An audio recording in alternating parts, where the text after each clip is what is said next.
kembali ya, perjalanan kita yang tadi sempat tertunda untuk rehat sejenak di shelter geologi ya. Ini adalah shelter bandros lainnya yang ada di Kota Bandung ya. Nah dari sini pun Bapak Ibu bisa menggunakan bandros untuk bisa pergi ke Kota Bandung ya. Jadi bukan hanya dari alun-alun. Baiklah Bapak Ibu, kita lanjutkan di mana saat ini kita ada di Jalan Cisangkuy. Kita akan menyusuri Jalan Cisangkuy, di mana memang boleh dikatakan jalan-jalan yang ada di kawasan ini memang agak unik ya. Nah, di mana boleh dikatakan nama-namanya ini menggunakan nama-nama sungai, terutama yang ada di Jawa Barat ya, yang menjadi ciri khas biasanya nama-nama sungai yang ada di Jawa Barat ini yang selalu diawali dengan kata Ci ya. Ci ini berasal dari kata cai ya, artinya air ya. Nah taman yang ada di sini pun ya sebelum berubah menjadi sekarang ya Taman Lansia namanya ya, tapi sebelum berubah menjadi Taman Lansia dulu orang sering menyebutnya sebagai Taman Cilaki. Namun kemudian oleh Bapak Ridwan Kamil ketika masih menjadi wali kota Bandung direvitalisasi ya, yang mana dulu taman-taman yang ada di sini ini terlantar dan kumuh ya, juga mungkin sering dimanfaatkan oleh para tunawisma untuk tidur mereka, sehingga ya boleh dikatakan kemudian difungsikan kembali ya, dan diubah namanya menjadi Lansia karena Cilaki ini memiliki konotasi negatif ya, mungkin ya seperti itu Bapak Ibu ya. Nah tadi pagi di sini ramai Bu ya, ini adalah pasar barang-barang bekas atau pasar loak, tapi hanya berlangsung setengah hari saja ya, di mana pasar tadi sering disebut dengan Sogo. Namun Sogo ini tidak ada kaitannya dengan shopping mall ya. Di mana Sogo ini hanya semacam plesetan kata saja dari shopping dari Cingogo katanya ya. Jadi belanjanya sambil jongkok-jongkok ya, karena barang dagangan yang dihamparkan di tanah ya. Jadi orang harus memilih sambil jongkok. Nah kalau di sebelah kanan itu ada SMA Negeri 20 ya, di mana SMA Negeri 20 ini beberapa waktu lalu sempat populer, sempat terkenal, sempat viral hanya karena sebuah film ya, bukan karena prestasi akademiknya, bukan juga karena usia dari bangunan yang menjadi SMA Negeri 20 ya, namun hanya karena sebuah film yang berjudul Dilan ya. Nah, di mana filmnya memang dibuat di sana Bapak Ibu ya, di kawasan SMA Negeri 20 ya. Ada Masjid Istiqomah ya, masjid yang memang sepintas lalu tidak terlihat seperti layaknya sebuah masjid Bu Pak ya, karena tidak memiliki kubah ya, di mana Masjid Istiqomah ini sempat populer juga di tahun 80-an ya, sama dengan Masjid Salman ITB, di mana tahun 80-an adalah era kebangkitan spiritualitas Islaminya anak-anak muda Bandung ya. Jadi Masjid Istiqomah maupun Masjid Salman ITB itu sering menjadi tempat kajian agama Islam ya. Dan di tahun 80-an lah ya, awal dari mulainya anak-anak muda Bandung, terutama yang wanitanya yang kemudian banyak mengenakan kerudung ya. Kalau dulu belum ada istilah hijaber buka ya. Nah, sebenarnya dari sanalah ya awal mula ya mereka yang kemudian mengenakan menutup kepala. Ada bakso Sultan di sini, di mana ini adalah Jalan Lombok ya. Ini kita memasuki kawasan militer Bapak Ibu ya. Di mana jalan-jalan yang ada di sini tentunya menggunakan nama-nama kawasan ataupun pulau-pulau yang ada di Indonesia. Dan ini menjadi kawasan kuliner ya saat ini ya, yang cukup populer. Ada beberapa tempat untuk ya bisa katakanlah wisata kuliner ya yang cukup populer di Bandung ya. Kalau bakso Sultan yang tadi itu masih baru, sebetulnya masih relatif baru beberapa bulan diresmikan, diperkenalkan pada halayak. Itu merupakan kedai bakso miliknya Raffi Ahmad ya. Kalau di situ ada Lomi Lombok, itu juga salah satu tempat kuliner yang cukup populer. Itu salah satu lomi terenak yang ada di Bandung ya.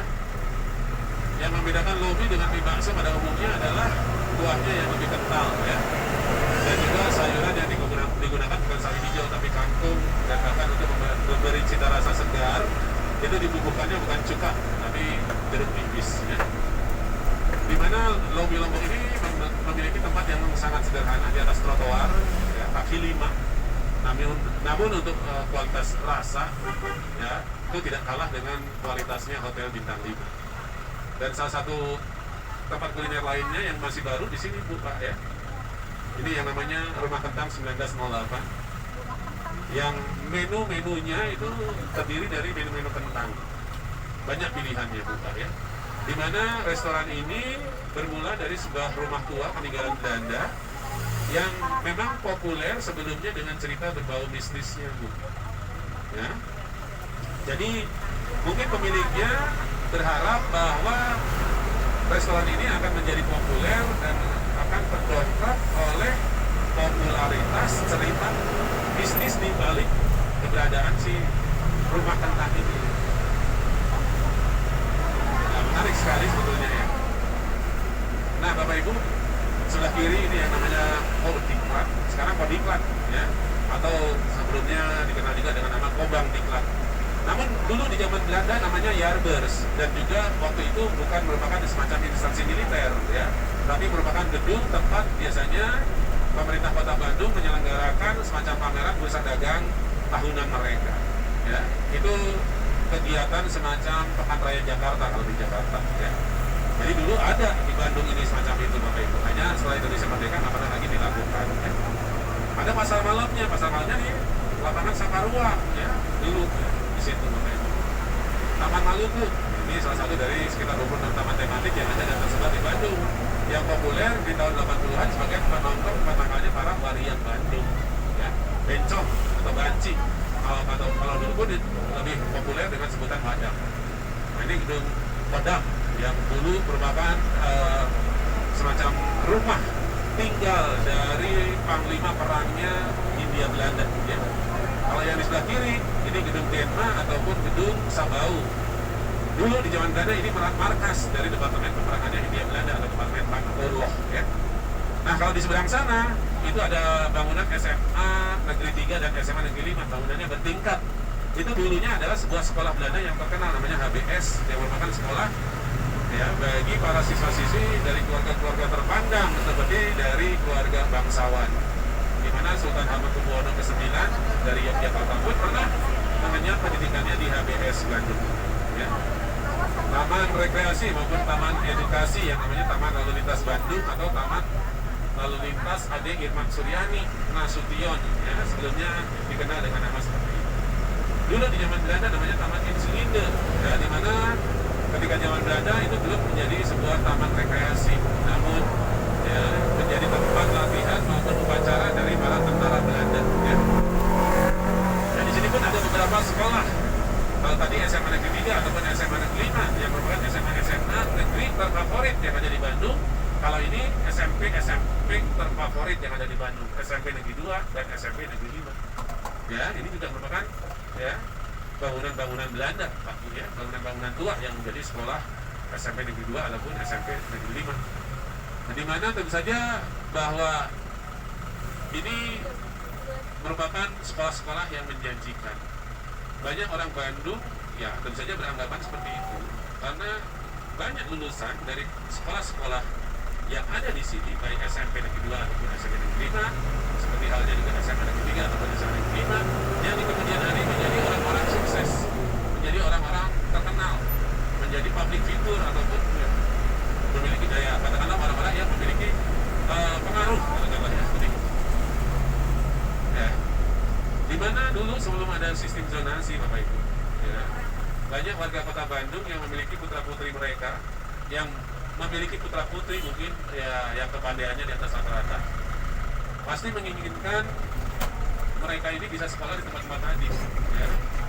Mereka menginginkan agar putra-putrinya bisa menjadi orang sukses ya. Nah seperti halnya para lulusan dari SMA Negeri 3, SMA Negeri 5, kebanyakan mereka ingin juga melanjutkan ya, studinya ke perguruan-perguruan tinggi yang bergengsi ya, seperti ITB, Unpad, Unpar ya, ataupun mungkin perguruan-perguruan tinggi lainnya, terutama ya negeri ya. Nah, beberapa mungkin alumni atau alumnus ya dari sekolah-sekolah tadi itu ada Bapak Habibie ya, Bapak Habibie dulu pernah bersekolah di SMP Negeri 2 ya. Baharudin Yusuf Habibie sebelum melanjutkan ke Smart Dago yang dulu namanya Kristelik Lyceum. Ya. Ada Iwan Fals sebagai pemusik, itu pun lulusan SMA Negeri 2. Ya. Masih banyak lagi ya, ada bahkan Raffi Ahmad. Ya. Ada juga kalau dari SMA Negeri 3 itu Bapak Ridwan Kamil, Ibu Atalia Kamil, Bapak Yana Mulyana sebagai wakil wali kota Bandung. Ada Purwacaraka, ya, ada Arman Maulana, Farhan, Aming bahkan ya, komedian. Jadi banyak sekali ya alumni dari sekolah-sekolah tadi yang menjadi orang-orang sukses, menjadi orang-orang terkenal, katakanlah seperti itu. Di mana memang Bandung pernah diproyeksikan oleh Belanda sebagai satu dari pusat pendidikan, ya, kota pusat pendidikan gitu ya. Bahkan pusat pemerintahan juga, ya. Ketika pada awal abad ke-20 bahkan ada rencana dari pihak pemerintah kota Bandung, pemerintah Hindia Belanda untuk memindahkan pusat pemerintahan mereka yang ada di Batavia ke Bandung. Ya. Nah di sana ada tadi sebuah patung pesepak bola yang sering diidentikan dengan legendanya Persib, yang namanya Anjen Sudrajat. Ya. Ada juga sebuah masjid kecil yang bernuansa Tionghoa sama dengan masjid Al-Intijaz yang ada di Bancai sana ya, namanya tapi Masjid Lao Tse. Ya. Dan suatu kebetulan juga di mana masjid ini berada di jalan yang namanya Tamblong. Sebetulnya bukan Tamblong seperti yang tertulis, tapi Tamlong. Ya, itu lebih akuratnya Bapak Ibu. Di mana ini adalah nama dari keluarga Tionghoa, generasi pertama keluarga Tionghoa yang datang ke kota Bandung dan menetap di kawasan ini. Karena kontribusi mereka terhadap kemajuan kota Bandung yang cukup besar, maka oleh pemerintah kota Bandung kemudian namanya didedikasikan untuk nama jalan yang ada di sini menggantikan Jalan Nabi Prawiran Suganda. Inilah satu-satunya jalan di Bandung yang masih menggunakan nama berbau asing, ya, nama Tionghoa, Bapak Ibu. Nah, kita akan menyusuri Jalan Asia Afrika. Di sebelah kanan kita ini sebuah hotel, salah satu hotel tertua yang ada di Bandung yang namanya Preanger, yang pernah menjadi tempat menginapnya atau bermalamnya para delegasi konferensi Asia Afrika, ataupun juga seorang tokoh film bisu yang terkenal di zamannya ya, bintang film bisu ya, namanya Charlie Chaplin. Nah ini sebuah monumen yang tentu saja erat kaitannya dengan sejarah berdirinya kota Bandung, Bapak Ibu. Di mana orang menyebutnya monumen titik 0 kilometernya kota Bandung di sini. Jadi ada tertulis BDG ya, itu Bandung, bukan Bedegul, itu Bedegul. Nah, itu di bawahnya bukan celana ya, CLN itu Cileunyi ya, karena di sebelahnya ada PDL, jadi kayak celana PDL, padahal bukan. Itu PDL itu pada larang yang sama-sama berjarak kurang lebih 18 km, arah timur, arah barat sama. Jadi ketika jalan yang kita lalui saat ini, yang dulu adalah bernama Route de Bosreh atau Jalan Raya Pos, ataupun yang kita kenal dan populer dengan sebutan Jalan Raya Anyar Panarukan atau Jalan Dandels, maka ketika jalan ini dibangun, tepat di atas titik 0 km yang ada di sana berdiri yang namanya Herman Willem Dandels yang berambut gondrong sebelah kanan atas patung ya. Itu adalah patung torso atau patung dada dari Herman Willem Dandels. Yang di sampingnya itu adalah Bupati Kabupaten Bandung saat itu, yaitu Wiranata Kusuma kedua. Kalau sebelah kiri ini Soekarno dan Gubernur pertama Bandung. Ya. Jadi ketika jalan ini dibangun, Herman Willem Dandels berdiri di sana sambil menancapkan tongkatnya dan berkata, usahakan ketika saya datang lagi kemari, di sini sudah harus berdiri sebuah kota. Itu pada tahun 1808 ketika jalan ini dibangun. Dan Bandung yang saat ini belum ada Pak di tahun 1808. Jadi Bandung itu belum ada, mungkin cetak birunya belum ada, rencana kotanya itu belum ada. Ya. Namun ketika jalan ini selesai dibangun, ya, kemudian rumah Bupati Bandung itu dibangun, yang saat ini menjadi pendopo, dan alun-alun, ya, yang ada di dekatnya pun ikut terbentuk, ya. Nah, Bandung lambat laun mulai berkembang. Ya. Namun setahun setelah jalan tadi selesai, sayangnya bahwa sebetulnya jalan tadi dibangun akan menyusuri pantai utara Pulau Jawa, ya, Jalan Raya Anyar Panarukan tadi lupa ya, yang panjangnya kurang lebih 1000 km. Karena jalan tadi dibangun untuk mempertahankan Pulau Jawa dari serangan armada Inggris. Namun sayangnya pada tahun 1811 armada Inggris dengan mudahnya masuk ke Pulau Jawa, ya. Dan Jawa kemudian jatuh ke tangan Inggris. Inggris menguasai Pulau Jawa. Bapak Ibu, nah di sini kita akan dihibur. Sebetulnya mereka mau menghibur Bu, Pak ya. Dihibur oleh para cosplayer. Sebutan mereka ini cosplayer Bandung. Ya. Dan yang mengenakan baju kostum lah katakanlah ya, bukan baju ya, tapi kostum hantu. Mereka ini tergabung dalam komunitas jurikbandung.com. Ya. Tentu saja bahwa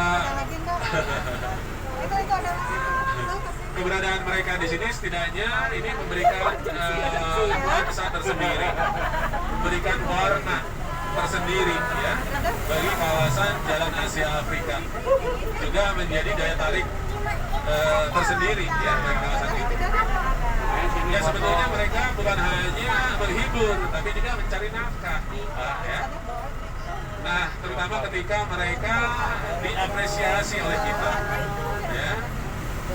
Ketika mereka mungkin mendapatkan sesuatu dari kita ya, mereka akan sangat senang sekali dan bahkan akan berterima kasih ya atas apresiasi dari Bapak Ibu ya. Jadi tentu saja bahwa keberadaan mereka di sini tidak terlepas juga mungkin dari cerita urban legendnya Bandung Bapak Ibu ya. Mereka terinspirasi oleh cerita-cerita mistis ya yang ada di kota Bandung ya. Atau mungkin dari film-film horor yang kita bisa juga lihat di layar kaca maupun layar lebar ya. Ada juga yang berkostum superhero ya, mungkin terinspirasi oleh cerita-cerita Marvel ya. Atau bahkan yang mengenakan kostum-kostum ya tokoh-tokoh film kartun animasi, robot-robot yang ada di film Transformer dan lain sebagainya. Nah tentu saja ini merupakan juga sisi kreativitasnya orang-orang atau warga Bandung Pak. Karena Bandung ini terkenal kreativitasnya ya. Bandung merupakan salah satu kota terkreatif ya. Bukan hanya di Indonesia, tapi juga di dunia Pak. Nah Bapak Ibu baru saja itu kita melintasi kawasan pusat kota Bandung yang sering disebut dengan alun-alun. Kenapa sih pusat kota Bandung ini disebut dengan alun-alun? Padahal ya setahu kita bahwa setiap pusat kota di kota-kota di Pulau Jawa ini pasti memiliki apa yang disebut dengan alun-alun. Jadi setiap pusat kota yang ada di Pulau Jawa pasti punya alun-alun Pak ya. Dimana alun-alun sering diidentikan dengan sebuah lapangan. Lapangan yang tentu saja ini melengkapi biasanya ya setiap pusat kota ya di kota-kota di Pulau Jawa ini. Yang menjadi ciri utama, ciri khas dari sebuah alun-alun biasanya adanya pohon beringin yang tumbuh di tengah-tengahnya ya.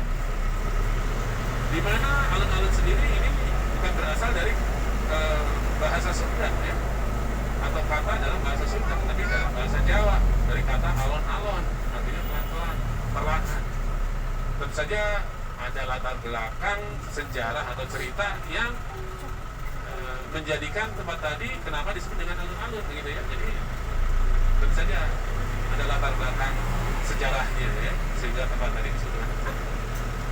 Nah, di mana setiap pusat kota ya di Pulau Jawa ini itu selalu memiliki karakter yang sama ya.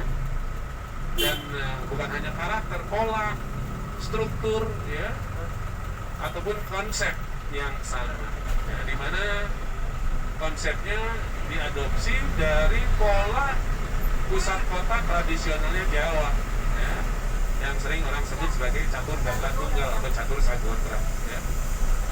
Pasti adanya lapangan, adanya bangunan pemerintahan, adanya masjid, adanya pasar tradisional. Dulu pasar tradisional di sini namanya Pasar Ciguriang. Namun sayang bahwa Pasar Ciguriang ini terbakar ketika ada kerusuhan Munada di pertengahan abad ke-19 sehingga oleh pemerintah Kota Bandung kemudian pasarnya dipindahkan ke Jalan Oto Iskandar Dinata ya, yang sekarang namanya menjadi Pasar Baru. Penjara, ya, penjara sebetulnya ini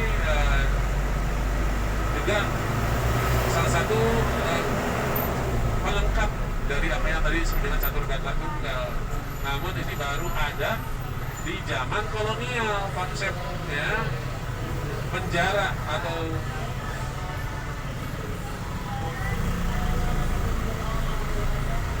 ya,